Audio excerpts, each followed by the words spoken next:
dito ako nakatayo. Yan po si Apostol Pablo.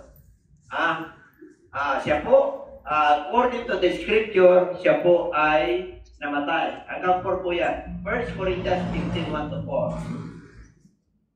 And according to the scripture, siya po ay inilibing. According to the scriptures.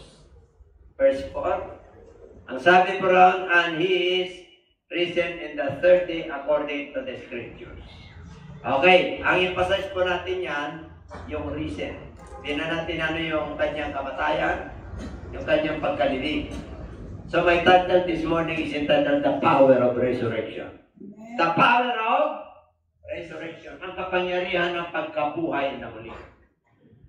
Hindi po nananatiling patay si Jesus Christ 3 days sa kanyang kinaroroonan. Ang demonyo po ay nagbunyi.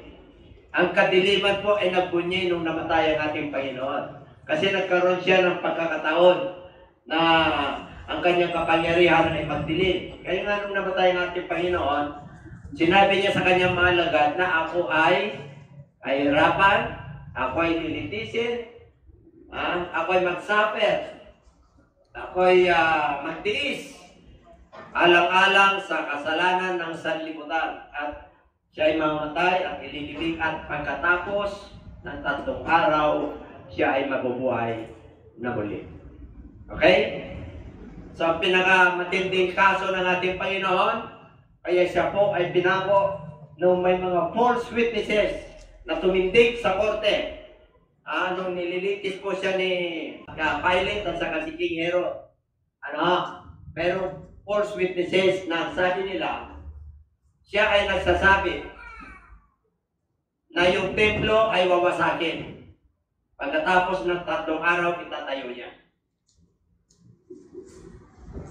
Nagalit tuloy yung mga high priest, yung mga naglilitis pati sa korte po.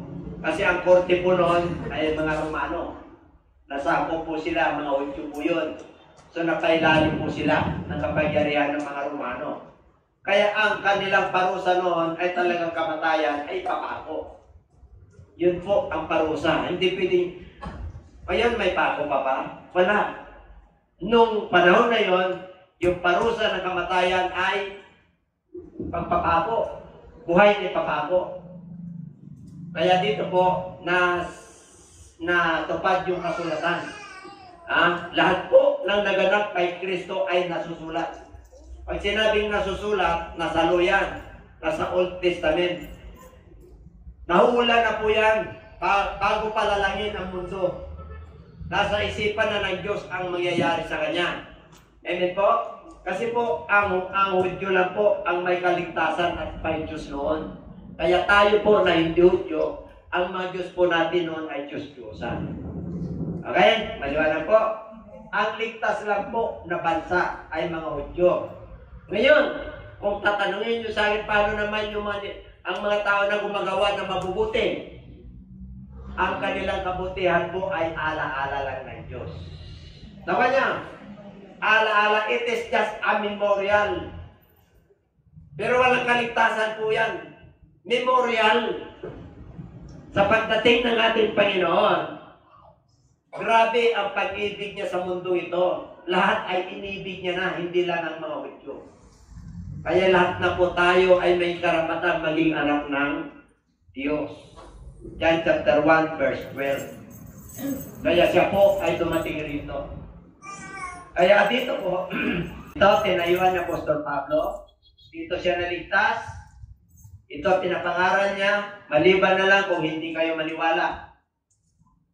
Ito ang pinapangaral ko sa inyo. Ano raw yung una? Yan ang gospel. Namatay si Kristo, tanto yung susi na yan. Natanggap na ba natin ito? Isang susi, di ba nagsisi na po tayo? Pangalawang susi. Pinatawad tayo, pangalawa. Tayo ba'y nilibing na? Nung nabaptize tayo sa pangalan ni Jesus, pinatawad tayo. Nakuha niyo yung dalawang susi? Yung pangatlong susi.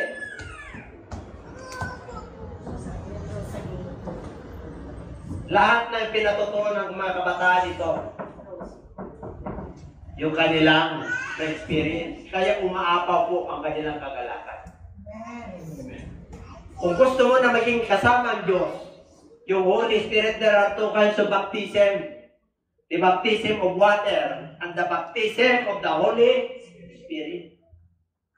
The one who is in charge and baptized with you with water is the officiating minister, kung sino ang natasan na magbautismo sa inyo. Pero the baptizer of the Holy Ghost is Jesus Christ. Kaya hindi mo matatanggap yan pag nagre-reserva ka. Amen? Hindi mo kasi hindi mo maluluko ang Diyos. Nakuha nyo? Siya baptizer po niya, kaya pag natanggap mo yan, ang Diyos ay sumasayo. What are the evidence? Yung nag-speak in tongues. Panganay ko si Faith. Yan ang panganay na apo ko. Panganay, nirihinril ito, panganay na pamangkin ko. Pangalawang apo ko si Carl. Amen po. Si Doy, walang alam yun. Ilang taon lang. Sinabi ng Bible yung kahit na yung mga baby, sila ay magpupuri at sasamba sa Diyos. Yun. Umaapaw hanggang ngayon. Kaya yung mga kabataan, in-express po nila yun, hindi nila maintindihan yun. Kasi po, personal experience mo yun. Nangusap ang Diyos sa kanila. Pumasok ang Espiritu ng Diyos. Pero kung Espiritu ng Diyos papasok sa iyo, ang gaan ng buhay. Parang nasa langit ka. Lahat ng kabigatan mo sa buhay, mawawala. Lahat ng sakit mo, mawawala. Lahat ng mga problema mo, mawawala. Pag-agaanin ng Diyos yan at bibigyan ka ng pag-asa. Kung hindi mo man kaya, unti-unti sunod ka lang sa ating Panginoon. Sabi mo sa katabi, sunod lang. Oh. Ngayon mga kapatid, bakit it is the power of resurrection? To whom also he showed himself alive after his passion, by many invaluable proofs, being seen of them 40 days, and speaking of the things pertaining to the kingdom of God. Alam niyo po, kaya may 40 days yung namamatay. Kinuha rito. Si Lord lang po.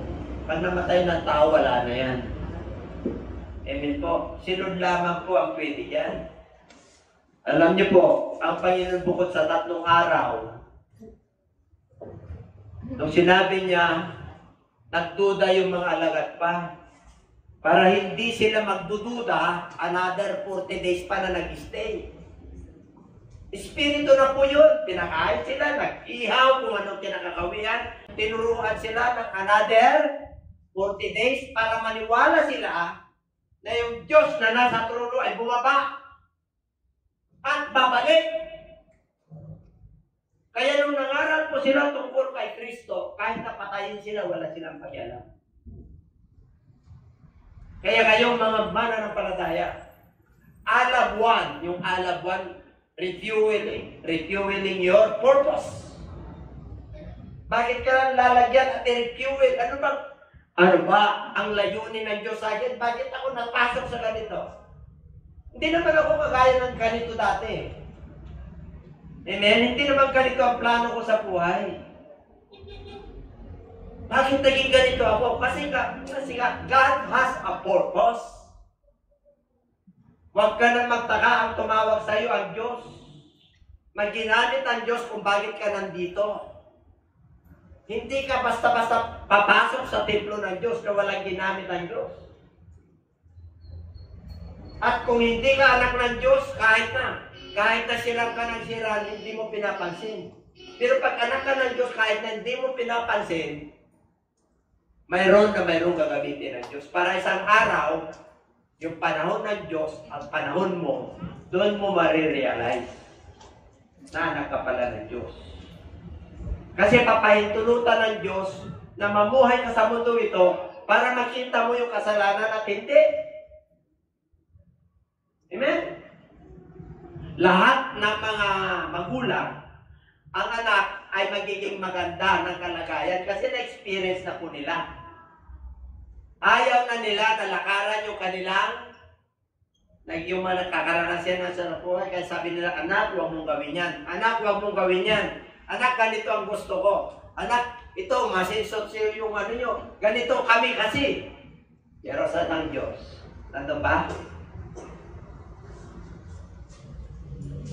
Hanggat ang Diyos ay hindi nyo isiniksik sa mga anak nyo.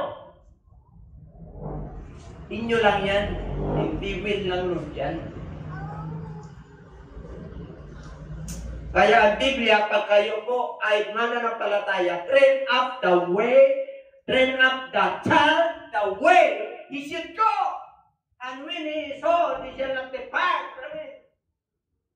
Kaya pag ikaw ay binigyan ng pagkakataon, maging mananampalataya at anak ng Diyos, turuan mo at sanayin mo ang inyong mga anak sa mabantuntunin ng Diyos upang sa paglaki niya ay hindi niya iwanan at magkaroon siya ng paggalang at takot sa Diyos. And everybody say amen. Amen. At kung ngayon kayo tinuruan ng Diyos, alalahanin niyo ang kagandahang loob ng Diyos sa inyong pamilya. And everybody say amen. At tayo noon ay sumasamba sa Diyos-Diyosan. Ilang generation ang sumpa? First, up to fourth generation. Nung naging mananampalataya ng isang miyembro sa pamilya nyo, nagkaroon ng liwanag. Kaya yung sumpa na yun, dahil sa mananampalataya at matapat sa iyong pamilya, buong pamilya mo ay nahabag ang Diyos dahil sa isang mananampalataya na tapat sa iyong pamilya. Ganun kabuti ang Diyos. Pag tinawag kayo ng Lord na maglikod, unahin niyo siya. Gusto mo ng blessing? But seek ye first the kingdom of God and His righteousness, and all these things shall be added unto you. Alam niyo pala, ang susi, Diyos ang susi. Hindi yung napag-aralan mo. Tagdag lang po yan. Hindi yung nakagawian sa pamilya. Ang pinaka-basis principle, lahat ng gagawin mo sa buhay, kung gusto mo na yung pangako ng Diyos ay mapunta sa mga lahi at angkan mo hanggang 4th to 5th generation, sumunod kayo sa Diyos. Wala ka na sa mundo ito, paalala ka pa ng mga lahi nila. Because the Bible says so. Sinabi po ng Bible yan. Deuteronomy chapter 28. What is the promise? There is a blessing and the promise of God. This is the blessing of God. Ano yun?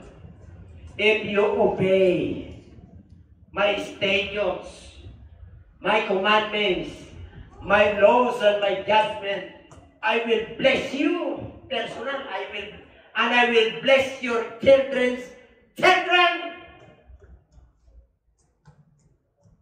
But if you don't obey, curse will come unto you.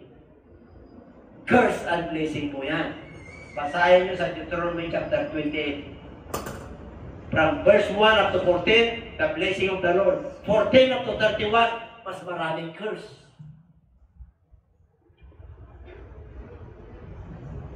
You want blessing? You must be baptized in the Holy Spirit.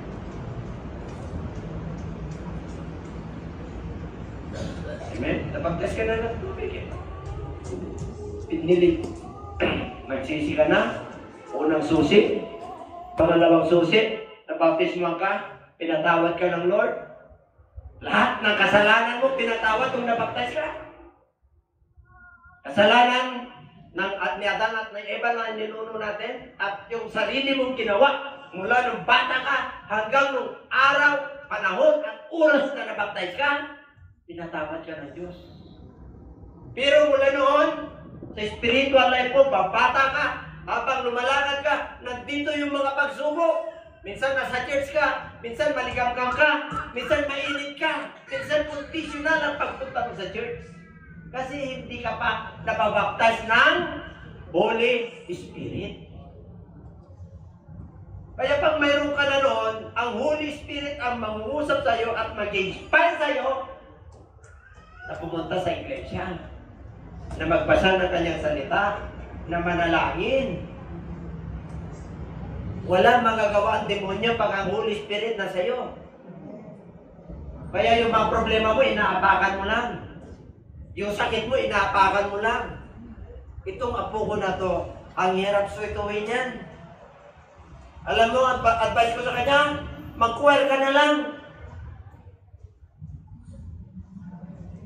Advice ko yung panganay kong anak, sumuko kaming dalawa.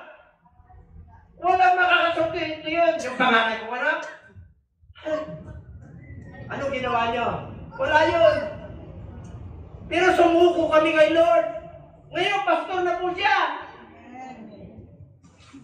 Naging matino po siya. Dahil sa Diyos, hindi dahil sa amin. Lagi kong sinasabi sa kanila, mag-ministry kayo para makita niyo yung liwanag. Kung gano'ng ginawa ko, gano'n din ang gagawin niyo. Kasi ito yung tunay na kayamanan.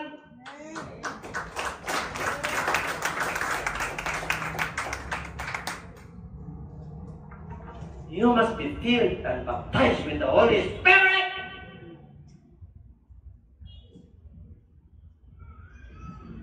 Isang susi, madali. Pangalawang susi, madali. Pero yung pangatlong susi, Diyos na.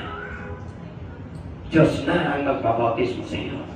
Kilalang kilala ka niya. Wala kang may tatago doon. Hindi na tao magbabaptize sa iyo. Alam niya kung sinungaling ka. Alam niya kung gumagawa ka ng kasalanan. Alam niya kung sino yung gusto mo sa buhay. Alam niya kung sino yung Diyos mo. Kayamanan, provision mo, sarili mo, pride mo. Alam niya. Wala kang may tatago sa Diyos. You want to receive the baptism of the Holy Spirit? Isa lang katapat niya. Humility. Humbleness. Acceptance. Galing tayo sa labok, tignan mo yung kansong anong galing. Huwag mong titignan ang katayuan mo sa buhay.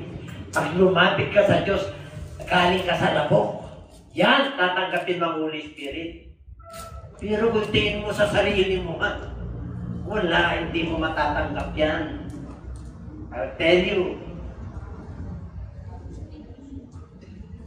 Warakia, kingdom come, kalalaki. Yes, Lord, pour out your Spirit.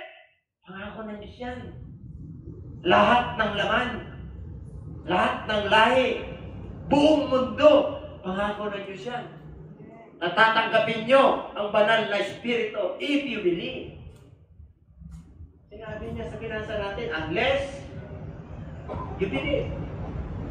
Kaya dito nagkaroon pa ng proof. Para maniwala sila, many infallible proofs. Yung mga bagay na kahindik-hindik na imposible. 40 days. Nag-ihaw ang Lord, Espiritu na po yan. Mga alagad, may nahuli ba kayo? Kasi nung nag-reserve ka ng ating Lord, bumalik sa pag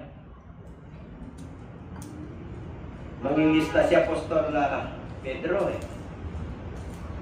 Diba? Apostol Pedro? Who is Apostol Peter? Grabe. Siya ang nagpahayag na si Kristo is the Son of the living God, kaya sa kanya binigay yung susi. Kaya ikaw, Pedro, sa batong ito, itatatag ko ang ating iglesia. And I have the gifts of the Hades that have prevailed against it. And now, I will make you a fishers of men. Hindi ka na nang malakayan ng mga isda, kundi mga tao na ang iyong bidin within. Kaya pag ikaw ay negosyante professional, gagawin ka fishers of men ang Lord. Bakit mo na-experience yung mga ganung bagay? Para may patutuo ka sa buhay. na binago ka ng Diyos. Natanggap mo ng Holy Spirit, you have the born to go and to preach the gospel of the kingdom of God. Because the Lord is with you. The Spirit of the Lord is in you. Everybody say amen. Yun ang kailangan mo natin. Yun ang revival. Gusto mong magbago ang buhay mo, pag-iisip mo, ipatuwid mo sa Diyos yan. Unless you are righteous, the righteousness of God, yun ang blessing ng Lord sa iyo. Tingnan natin. Tingnan mo. First, born again ka. Born again na tayo. Nabaptize na tayo, pero spirit. Yung iba, wala pa. Ano raw? Lakas nyo. Born of flesh, and born of spirit. Pinangarap tayo na magulang natin, flesh. Na tayo ng Diyos, na born again tayo. 7. Huwag kayong magtaka kung bakit ko sinasabi sa inyo yan. Ano raw? Ano raw? Sabihin mo sa yung tatay, nanay. Yung mga matataas na tao. Hanggat hindi ka ganito, wala. Blessed ka pa rin. Nabubuhay ka sa laman. Pero pag ginawa mo yan, nabubuhay ka sa Espiritu. Ano raw ang katangian ng Espiritu? O hindi alam kung saan galing yung hangin. Pero tunog. Hindi mo maintindihan. Hindi mo alam kung saan pupunta. So everyone that is born of the Spirit. Pag sinabi nila na may camp, punta na kayo. Sinabi nila may activity Saturday, punta na kayo. Kasi hindi nyo alam, baka mamaya doon nyo tatanggapin yung kinakatamaran. Paano ka bibigyan ng Lord? Yung pagpunta mo sa church, parang obligasyon lang. Pagpunta sa church, is a privilege. Pagbibigay ng panahon mo sa church, is a privilege. Pag-share mo sa resources mo, it is a privilege. Pagbibigay mo ng talent mo sa Lord, it is a privilege. Hindi yun yan. Sa Diyos yan, kaya ganyan ang talent mo, ano pa? Also, okay. Born of women, na born again tayo, born of God tayo. Yan, born of God po yan. Whosoever believeth that Jesus is the Christ, is the born of, and everyone that loveth Him, that begat loveth Him also, that is begotten of Him. By this, we know that we love the children of God, when we love God and keep His, masasabi natin naman natin ng Diyos kung sumusunod tayo sa Kanyang mga utos. For this is the love of God. He first loves us, that we keep His, keep obedience yan. Sinusunod yan. And His commandments are not grievous. Ang kautusan ng Diyos ay hindi mahirap sundin. Nasa bibig, nasa puso, nasa utak. Hindi ka kaya noon, nasa law. Ilagay na ni Lord dito. Tablitan ng Lord dito natin. Tablets. Inukit ng Diyos sa ating puso na mayroon lang iisang Panginoon Diyos na ating sinasampay. Siya naglagay niyan, hindi iba. Siya. Pag nabaptize ka ng Holy Spirit, ang mga utos ng Diyos nakaukit dyan sa puso mo. The symbol of the Holy Spirit. But whosoever drinketh of the water that I shall give shall never thirst. But the water that I shall give him shall be in him well of water springing up into everlasting life. Ito yung mga simbolo ng Holy Spirit. Tubig po yan. Kaya pag may Holy Spirit, hindi ka mauhaw. You are always satisfied what life has you. You are contented with it. Kontento ka. Kasi nandun yung Espiritu ng Diyos. Kahit na nagugutom ka, makukontento ka. Hindi ka nagrereklamo. 100 na kabataan ang dumating. Different parts. Sa GCNJ, lahat po sila halos sa puspos. Yung mga matitigas na ulo na kabataan, ang titigas nila noon. Pero pagkatapos po ng camp, naku, tuwa-tuwa yung mga magulang po. At sinundo sila na mga kotse nila. Bakit po? Siyempre, sinisir nila sa magulang nila kung ano na experience nila sa loob.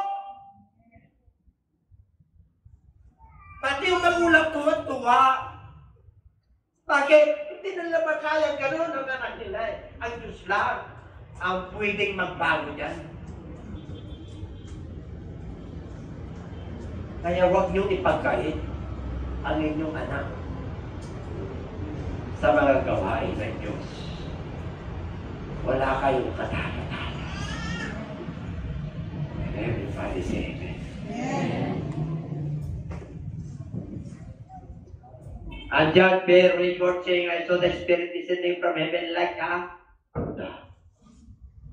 parang kalapati, and it abode upon him, and I knew him not, but he that sent me to baptize with water. The same said, upon whom thou shalt see the Spirit descending and remaining on him, the same is he who is baptized with the Holy Ghost. Holy Spirit po yung Ghost. Kasi King James po yan. Kasi multo sa atin ang Ghost, di ba? Kaya nung ang ating Panginoon ni Kristo ay nag-overtake sa kanila, sabi ng malagat, multo! Nung pa may multo na eh. Kaya pag nasa road ka, wala ng multo. Amen? Bakit po? Lumayas na yung multo sa buhay mo. Lumayas na yung multo ng confusion, lumayas na yung multo ng mga pagtutuda, yung multo ng reklamador, si Boy Reklamo, multo yan. Sino po yung, ay hindi kayo, kuya, hindi yan. Brother, hindi yan. Sample lang po yun, kasi marami po yun. Kuya, reklamador yun. O hindi ka po yun, wala ka. Pagka nag-aana po ko rito, hindi ko kayo inano po. Dahil ibang ano po yun. Kung po yung pangalan nyo, or girl, eh, gano'n talaga. Pero hindi po ba, personal po yung bakalatan. Kaya ito po, siya talaga, hindi ako karapat-dapat na mag-baptize. Ako mag-baptize mo, sabi niya, pero okay na. Ito matindi. Pag-ibasa.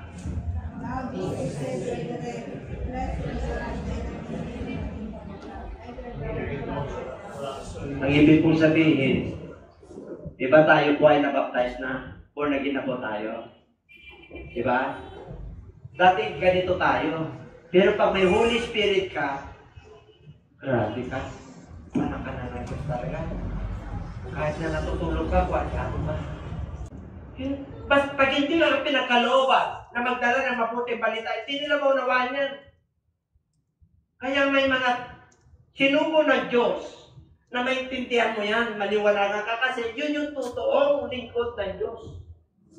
Kaya maraming bula propeta eh. Kaya mag-ingat kayo. Amen? Siguro naman hindi tayo bula propeta. Kaya tayo natin ito. Kasi kung bula propeta tayo, di, ako yung unang kakalkuhin nyo. Ano ba yun? Bakit mo kami pinahanap? Di ba? Di ba? Di ba? Kakalkuhin nyo ako. Pati pamilya ko kasama ron. Pero nasa tulog tayo. Yan yung magpulit tayo na ron. Nakapasok ako sa langit! Kahit na dulo ako sa dulo ng langit. Basta nakapasok ako, enjoy ako. Kasi nakapilit ko ang Panginoong Diyos na lumikha ng langit at lupa. At sasalukuin ng walang Panginoong ito. I will wipe your tears. Dito ka na sa karya ko. Anak ko, welcome, my good and faithful servant. Welcome to my kingdom. No more stress, no more problems. I will wipe away your tears. Walang luha rito. Ang liwanag dito, yung kaniningan at kalwalhatian ng Diyos. Huwag ka nang magbabayad ng St. Pirgo, Ticor, or Miracle. Libre na rito. Hindi ka mag-aalala ng bigas nyo na 80 pesos, 60 pesos. Bakit? Yung tree of life na pangako ng Diyos kay Adan at kay Eva, ikaw ang kakain yun. Hindi ka na magugutom at hindi ka na mamamatay. Grabe. Oh, that is the power of resurrection. Kung tayo man ay nagkakaroon ng makaranasan sa buhay, just go on. Just be faithful to our God. Sunod lang. Sunod lang. Tukunin ka o hindi ng Diyos. Kilala mo ang Diyos mo. Isang araw, ibibigay sa iyo ng Diyos yung desire ng puso. Amen. Hallelujah.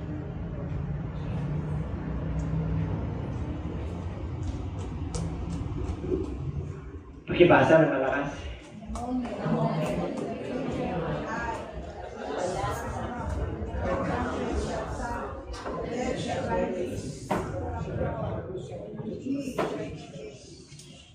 Ang bautismado at puspos ka ng Holy Spirit, itong nabubulok ng katawan ay palitan ng Diyos na hindi nabubulok. Ano raw? Sa kislap mata. Ano raw? Last. Hindi sabi niya, last. Mayroon kang marinig na pakangap o trumpeta ng tunog na nanggagaling sa Diyos. Magkakaroon to ng tunog. At yung unang namatay na mananampalataya ay bubuhayin sila na hindi na mamamatay. And we shall be changed. Itong nabubulok ng katawan, kung abutan tayo ng Diyos mamayang gabi, na mag-trumpet siya, kung ikaw ay puspos ng Holy Spirit, kasama ka.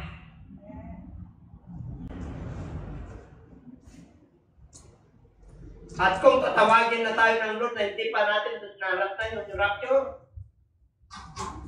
natutulog ka lang. Pero ang ginawa ng Diyos sa atin, natutulog ka lang. Tapos, gigisingin ka sa takdang panahon. Grabe ang regalo ng Diyos sa sangkatawan. Pero bakit sinabi ng Lord ko kunti lang maligtas? Masikip ang langit at ang pintuan na masikip. Hindi po ganun kadali ang pumasok sa buhay ng mga. Ang reference natin ngayon, 2 billion ng Kristiyano.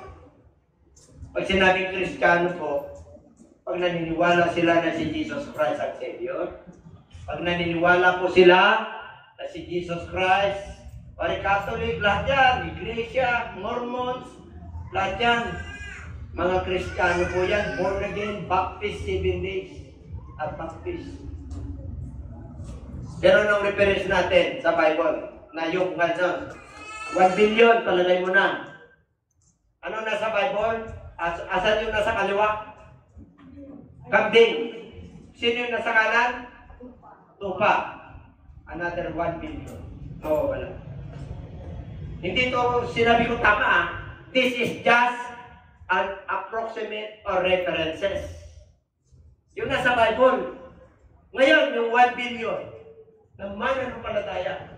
Ano pa ulit? Matthew chapter 25. Foolish and wise virgin. Another 50-50. Ilang population ng buong mundo? 8 billion plus. Reference, hindi sa Bible po to. More or less lang, 500 million. Masikip pang langit, umaluwa. Hindi ko na isanama ang mga Hindu doon, mga Muslim. Yung mga Kristiyano lang, yung 2 billion. Yung another is iba na. Yung 6 billion. Mga Kristiyano lang na nananalig kay Kristo. Okay? Isipin mo, kasama pa tayo doon sa... Kung more or less ito, 500 million, kasama pa tayo. Ilang population ng Pilipinas? 105 million, 110. Buong mundo yan. Universal Church of God. 500 million lang. More or less. Ganun katindi. Si Jesus Christ mismo nagsabi, mahirap pagkarian ng Diyos ang mayaman kaya hindi ka pinapayaman ng Diyos.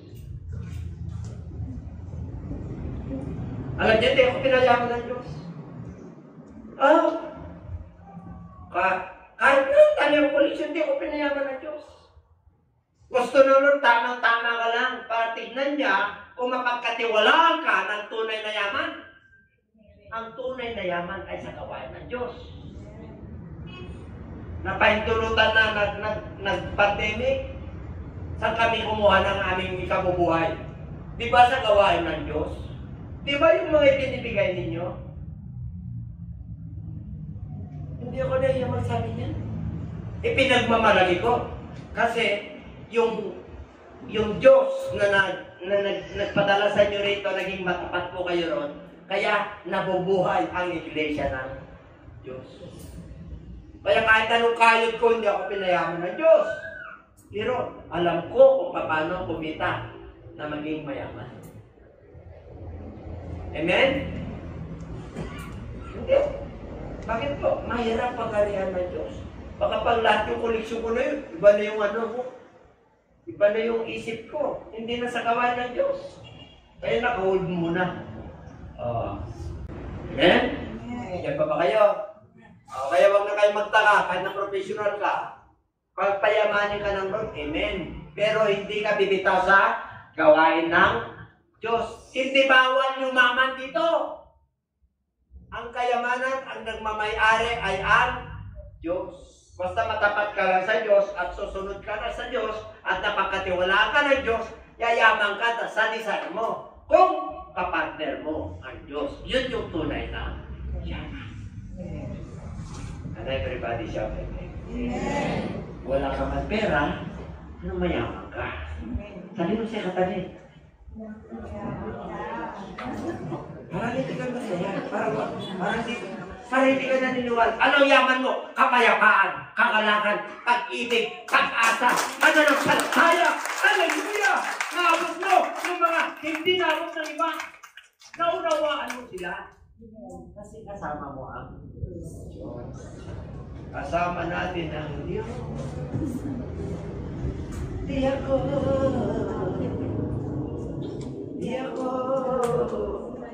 Kasama natin ang Diyos.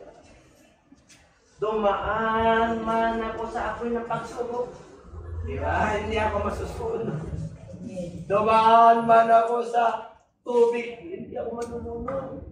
Kasi dami na akong problema, hindi ako manununod. Bakit yung pananampalataya ko nakatingala sa mga pangako ng Diyos? Yung aking mata. Ang Diyos ay kasi na Lord. Yung aking isip na sa Diyos. Pinagkatiwala ko na yan sa Diyos. Hallelujah!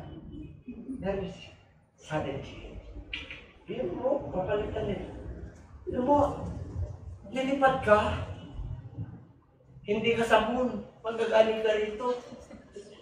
Iangat ng pakyuta mo. Nakikita lahat ng lahi.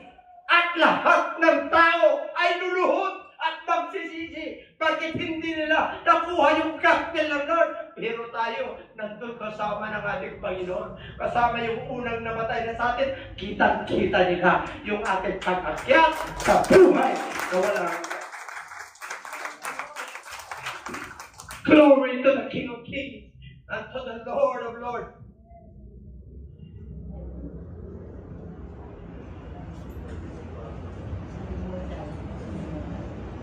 Hindi magic yan. Sa Diyos galing yan. Tumatapos ka. Amen? Kasi wala na yung flesh and blood. Yung Espiritu ng Diyos ang nasa sa iyo. That is the power of resurrection. Yun yung alam. Ito yung resurrection. Alam niyo po ba? Thursday, kinrucify ang Lord. Nasa crucifixion siya. Nagdilim ng ilang oras, lumabas ang mga bangkay, lumabas. Nabuhay, babae at lalaki. Sila'y nananahan. Umalis sila at sila'y nasa town. Naging mamamayan po sila. Pinakita ng Lord po resurrection power. Patay na po yun ng ilang panahon. Pero nagkaroon ng matinding lindol. When the Lord Jesus Christ give up His ghost, give up His spirit, nagkaroon ng buhay yung nasa ilalim. May libing na. Ang dami nun, nasa Bible. Karoon ng matinding lakas ng lindol. At nagkaroon ng madilim at nagsilabasan ng mga tao sa ilalim ng lupa. Literal po yun. Ganun ang gagawin sa atin ng Lord. Hindi na literal, spiritual. Hindi nakita ng Lord na siya yung buhay ng resurrection. Ganun din ang mangyayari sa atin. Amen?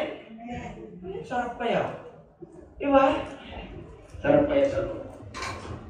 Therefore, I beseech you, be ye followers of God.